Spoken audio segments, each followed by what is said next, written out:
Yep. Ladies and gentlemen, esteemed guests, distinguished panelists, as we gather here today, we are talking about India's next big leap. We are confronted with a myriad of perspectives on India's economic landscape. Now, India has maintained its status as the fastest growing major economy, and the stakes have never been higher. That's absolutely right. With global inflation, the higher for a longer commentary from the US Fed, expectations of a soft landing, if not a hard recession in the US, and the growing distrust on China, India has never been better poised. The world today is indeed betting on India, ladies and gentlemen. Take a look.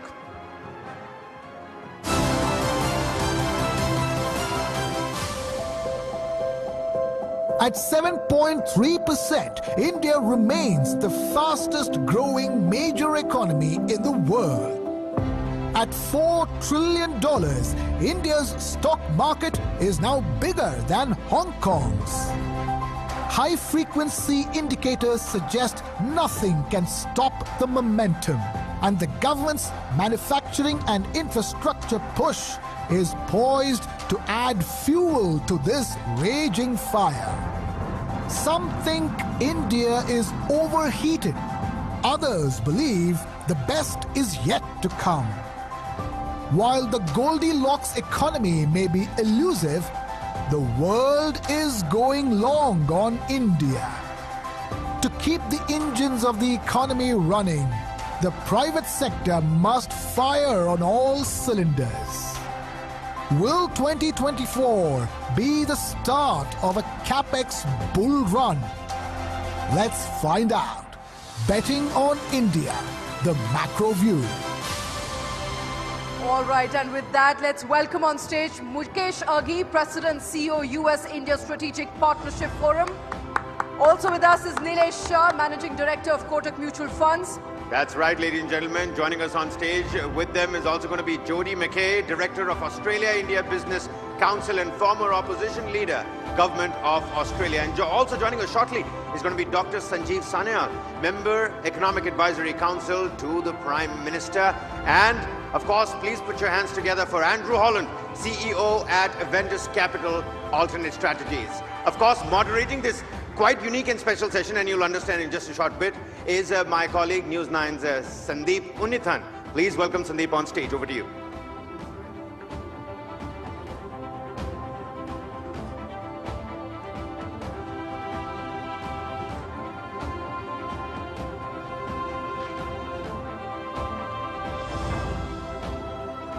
Some surprises for you.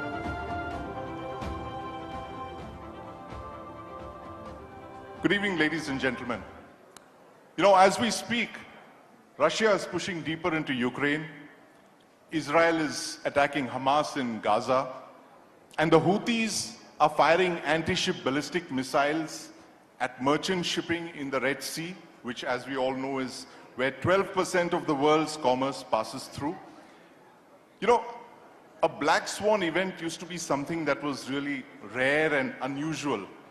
But in this case, black swan events seem to have been happening with the frequency that we see black crows.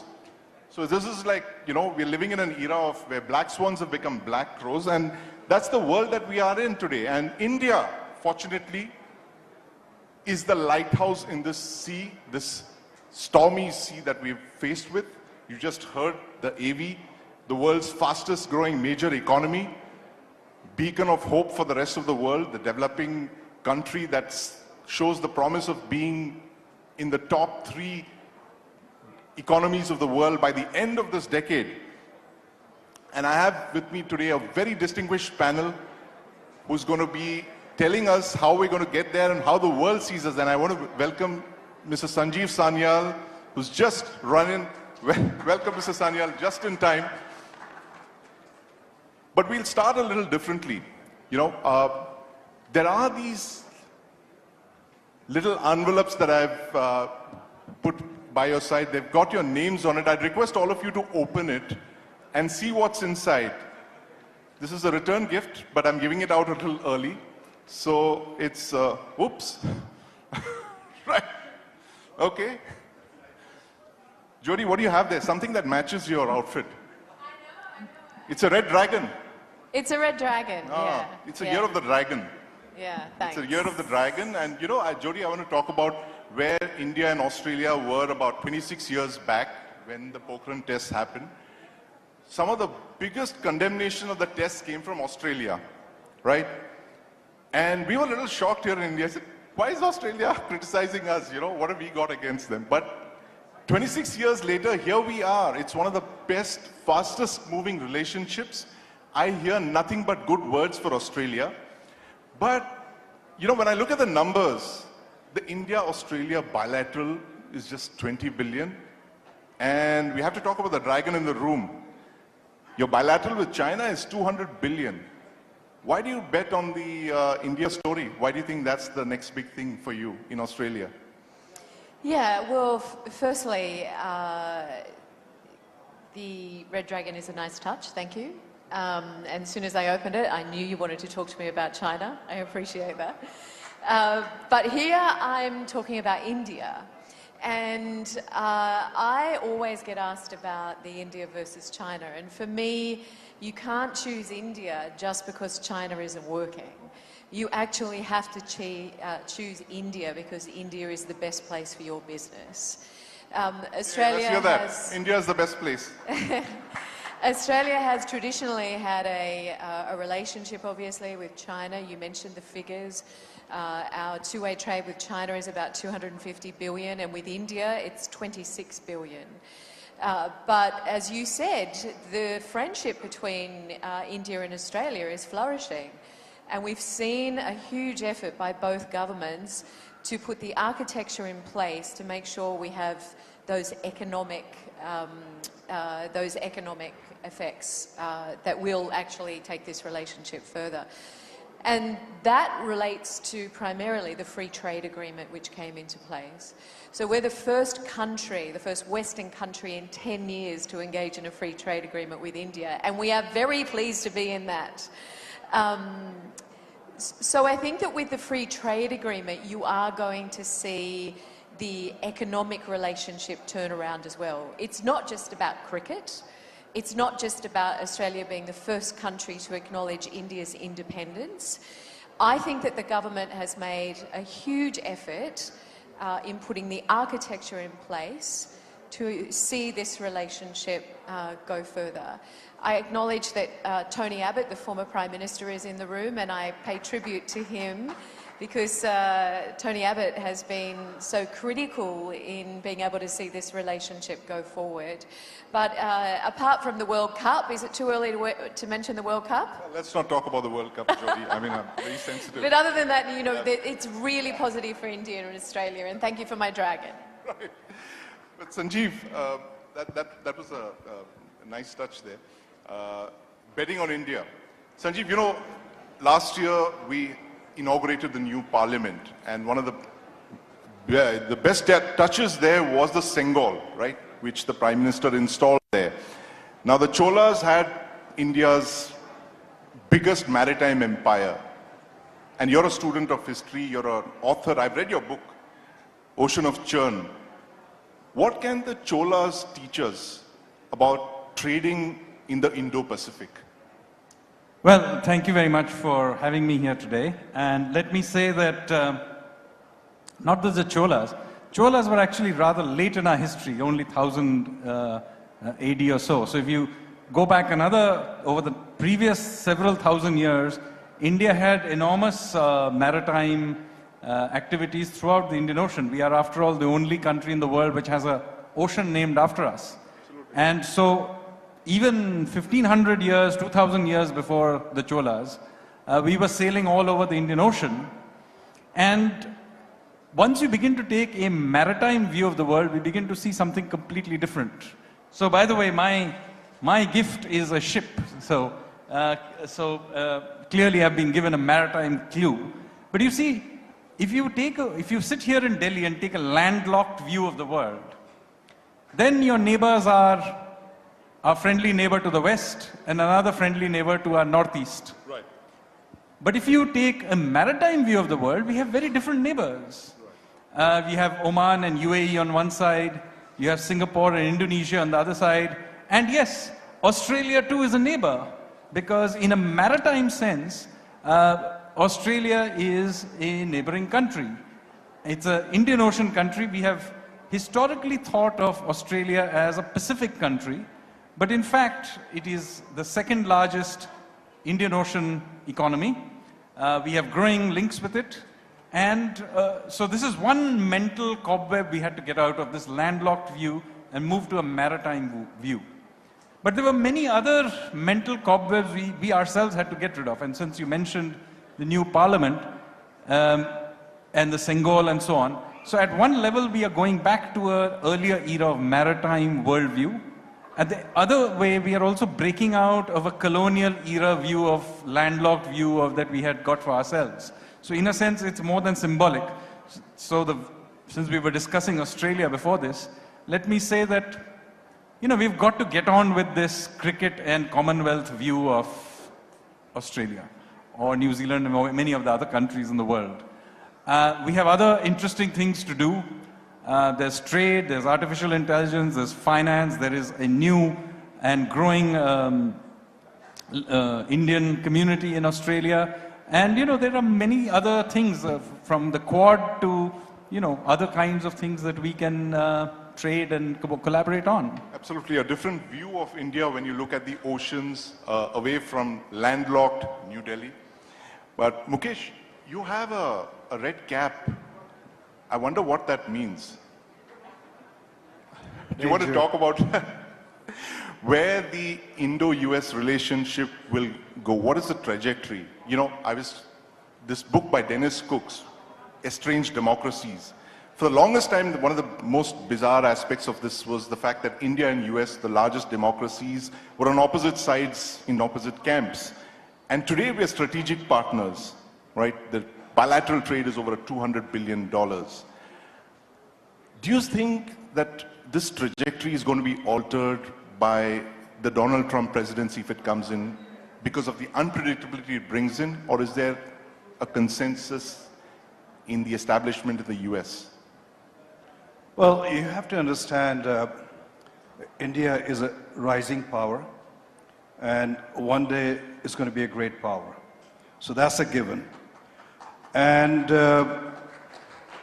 when you look at the US-India relationship, it's geopolitically aligned, it's economically aligned, it's from a technology perspective aligned, and also from people to people. We have around 5 million Indian Americans in the US, making roughly 1.5% of the population, but producing 6% of the GDP of the country. When you're looking from a geopolitics perspective, basically US-India sees China as a threat. And from that perspective, both countries are aligned. The Quad, which is taking place in partnership with Japan, Australia, India, and US, is moving in the right direction.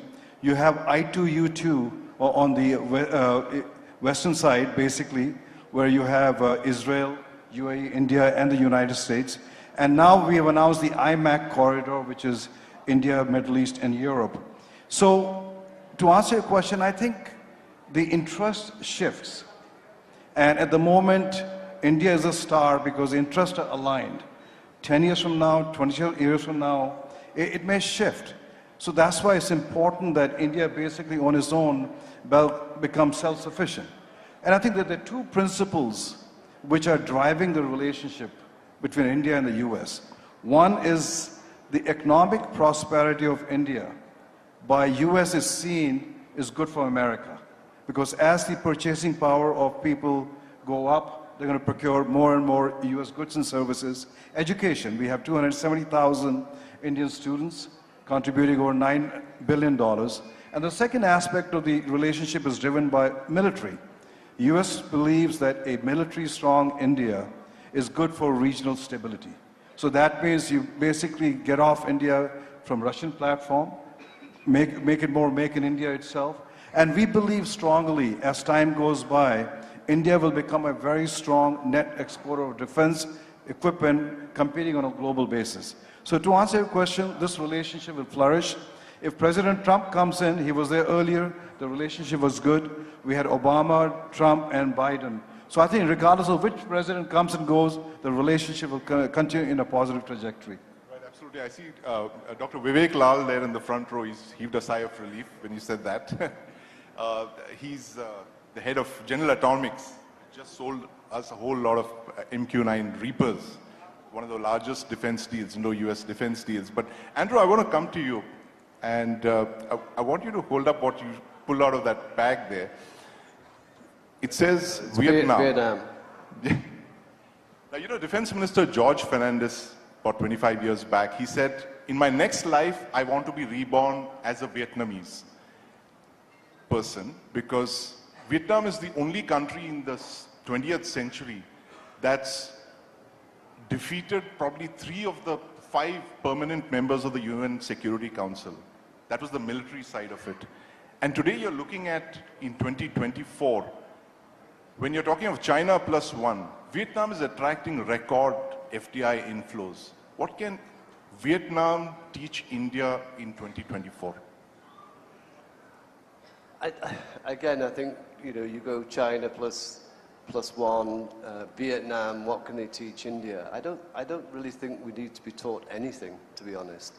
You know, in my view, there's been a few things happened over the last month or so, which I think will have boardrooms around the world saying, what is our India strategy? And there's 2 things that I noticed. One, BAT Industries said that they'd monetize a stake in ITC. The share price of BAT went up 11% that single day. Hyundai has said they might list their company in India. That would be something like a $30 billion market cap. That's 50% of their own market cap in Korea. And I think, you know, for BAT it's 30%, for Hindustan Lever it's 30% of their overall holding in India, of the total market cap of the global company. So when you come to India, it's not just that the fact that you've got the opportunity of the fantastic growth that we're going to be showing, but if you list, you also get a huge market capitalization, which will help your share price in your home country. So I think this is a new angle, which I think a lot of boardrooms will be talking about. Now imagine if Samsung, Apple, Amazon all list in India, what would that mean? So I think the opportunity for India, in terms of our growth, it's there anyway. But I don't think we should be looking at what Vietnam's doing or what China's doing. We have our own story. We have our own story. In fact, and Jody, the point that Sanjeev mentioned, that we should actually get beyond this Commonwealth game of, Commonwealth view of India and Australia. It's more than just about cricket. When is that free trade agreement coming through, you think? And how hard has Australia worked for it? What was the question? Sorry. The free trade agreement, the India-Australia free trade agreement.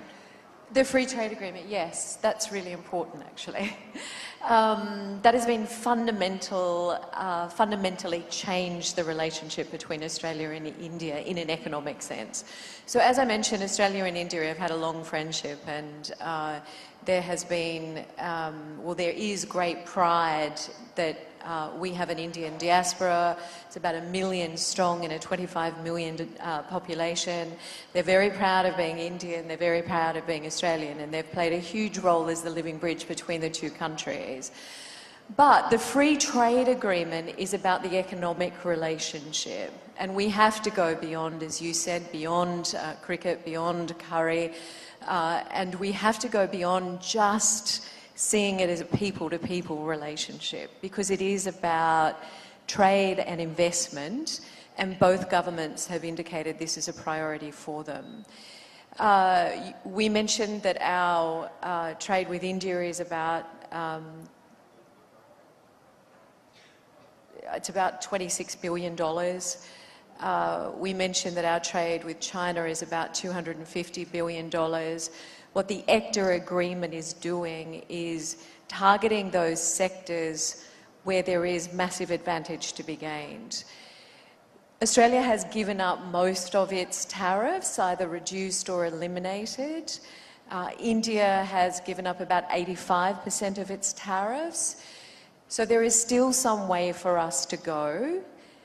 The seeker agreement is being negotiated now. We had hoped that that would be signed by the end of last year. It's still underway. It's hoped that we'll see that by the end of this year. So we are seeing a movement in trade. What we're not seeing is a movement in investment.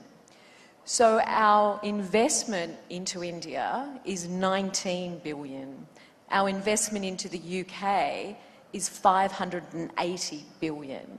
So we've still got this massive gap that the free trade agreement hasn't been able to resolve. And that is an effort that will require both governments and the private sector working hard in seeker. So it is on the table in seeker, working hard in seeker to see it change. But I mentioned the architecture has been a priority for both governments. The CEO forum which I run is about bringing in the corporate sector. I'm national chair of the Australia-India Business Council. That's the SMEs in a bilateral chamber. We've set up a Centre for Australia-India Relations. We've got the ECTA agreement. We've got seeker underway. But we've still got a problem with investment, and that requires the private sector. I think government has done its thing now. It's really up to the private sector to step up. It's time for the private sector to kick in. And Nilesh, my apologies, I was to come to you earlier, but with your little gift there, it's your favorite subject. If you could just hold it up. It's red tape. Is that what's holding us back, Nilesh? You know, I was talking to my the plastic merchant in my neighborhood, and he told me that he registered a business in Turkey in 24 hours, and he's importing stuff from there. When can we get to a time when we can start importing, registering businesses in 24 hours? So, undoubtedly, red tape to India is what is on-site betting to Saurav Ganguly. Right. Saurav Ganguly is India's greatest left-hand batsman. 113 tests, 7,212 run, 42 average. But if Saurav Ganguly was as big a Maharaja on onside as he was on the offside, his statistics will be Brad Benesix, 113 tests, 14,400 runs and 84 average. Let me tell where the red tapeism comes. Supreme Court, based on a PIL, filed for an incident, unfortunate incident which occurred in a dark, unlit parking lot of Delhi, ordered to remove all the sunscreen films which were levied, which were pasted on the car windows. Because the Colonial Motor Vehicle Act did not provide for fixing films on the car windows. These films were helping us save about 10,000 crore rupees a year, as heat was not getting into the car and AC burden was less. It's now 2 decades and we haven't yet changed the law. And the company which introduced sunscreen films in India is now exporting to 57 other nations, helping save them petrol cost, helping save them environment, and this is preventing them from selling in India. We are Saurav Ganguly, Right. but if we start playing on the onside like we are playing on offside, we will be Donald Bradman. Donald Bradman or maybe Virat Kohli for that. That's a great analogy. And I had a bet with Andrew Andrew said that you're going to get in some cricket analogy for sure. But you know, this, Sanjeev, this thing about judicial reforms, the whole thing of cases taking 10 and 15 years to see, resolution in India. How important is that for business to flourish? How for investment to come in? Well, fixing the judiciary. I'm not a cricket fan, so I didn't quite catch the analogy. But I can tell you that discussing the judiciary is definitely one of my favorite activities. I mean, we are in an absurd situation where 50 million cases are stuck in the system.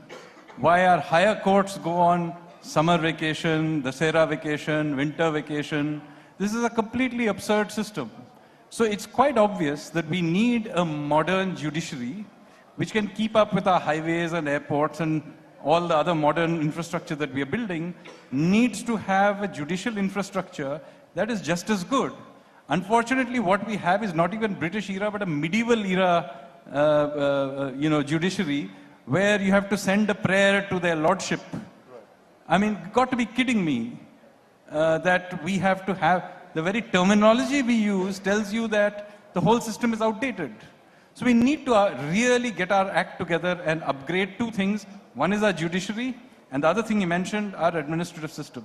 These are the two big areas of reform that we need to do over the next decade or so. You see, the last 25, 30 years was about stopping the government from doing things it should not do. But the next decade or so should be about getting the government to do the things it should do. And delivery of justice is surely one of the things that the Indian state should be doing. Of course, because of separation of powers, this is not something the legislature or the government can easily do. Ultimately, the judiciary itself will hopefully begin to get its act together. I mean, the government can help from outside, but ultimately the judiciary itself has to, get its act together and do something about it. Judiciary has to get its act together.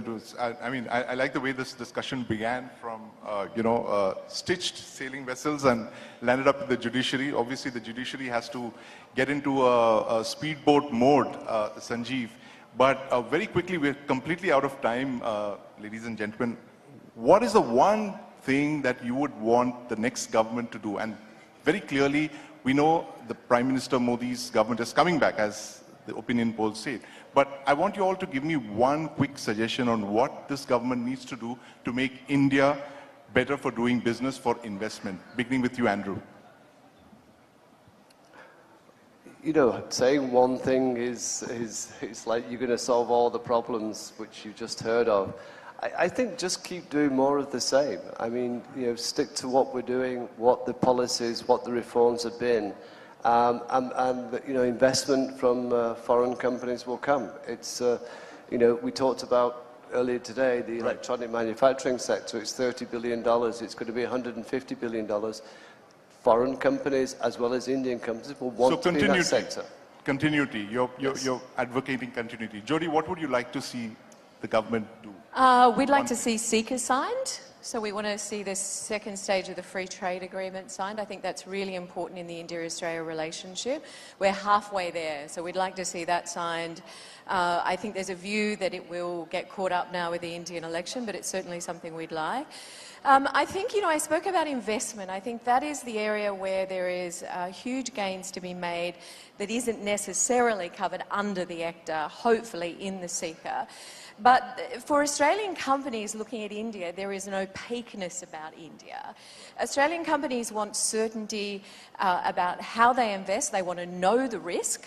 They want to know when there will be political or bureaucratic intervention. They want to know what the approval process is. They want to know what the timeline is. Predictability. Mukesh, what would you like to see the next government do? What's the one thing that you... Well, the trade between US, India has gone up to $200 billion. Our vision is to take it to $500 billion or $1 trillion. I think it's time we convince the Biden administration to look at India from a trade deal perspective. I think once you do a trade deal, you see the acceleration of the trade. Okay. So that's a to-do there. Sanjeev, what would you like to see the Well, I already told you. I'll say two things which are linked. One is we need to do administrative reforms. And we need to do judicial reforms. This will take us 10 to 15 years, so it's not just about the next government. But what we started with the real economy in 1990s and are now reaping the benefits of that in a big way, we now need to start the cycle of getting the bureaucracy to go away from control to service delivery, and to get the judiciary to take its role in society more seriously and actually deliver justice on time. Deliver justice on time. Very important point there. Mukesh, sorry. So I'll focus on the finance part. Right. In 21 years of this century, Indians have spent $373 billion for import of gold. Every year we import 1,000 tons of gold, export 300 tons of jewelry. 700 tons of gold goes into our tijori and bank lockers. there is a gold smuggling. Assuming that gold smugglers are not charitable organization, based on the gold seized at customs, the run rate of gold smuggling is about $7 billion a year. If we look at people traveling into India from Middle East and Singapore, they look like cousin brothers of Bappi Lahiri, loaded with jewelry. Put together, as Indians, have we put $500 billion in import of gold, silver, diamond jewelry, officially and non-officially? It's not a wild estimate. It's more than what foreign direct investment we have received. It's more than what foreign portfolio investment we have received. We have deprived our entrepreneurs of that capital.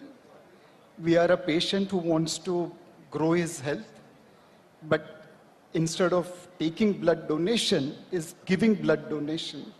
So I hope government does something which can make this $1.5 to $2 to $2.5 trillion worth of locked savings in the tijoris and safe deposit lockers of India to the entrepreneurs of India. If we would have done that earlier, we would have already become $5 trillion economy. Right. Don't be Bappi Lahiri, don't be Goldfinger. Bring that, unlock all that, the gold reserves that India holds, our Fort Knoxes, into the economy. I'm afraid we're totally out of time here, ladies and gentlemen. Thank you very much for that engaging session there. India is the land of opportunity, the fastest growing economy, major economy in the world, the growth magnet, the lighthouse in the storm. But there are challenges, and my learned panelists have just told us what they are and what the next government should be looking at very seriously. Thank you very much for that engaging discussion. Thank you.